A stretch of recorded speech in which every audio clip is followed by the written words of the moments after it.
সুপ্রভাত বন্ধুরা। নতুন বছরে আমরা সপরিবারে চলেছি নবদ্বীপ মায়াপুর দর্শনে।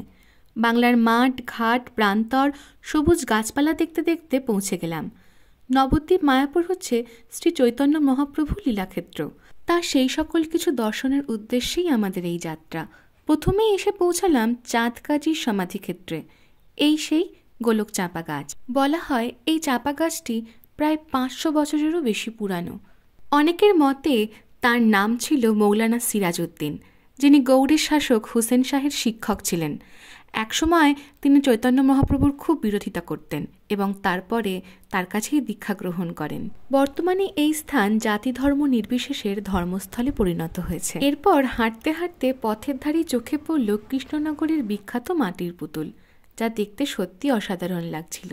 এখন আমরা এসে পৌঁছালাম চৈতন্য মঠে, আর এর পরের অংশগুলি ক্রমশ প্রকাশ্য।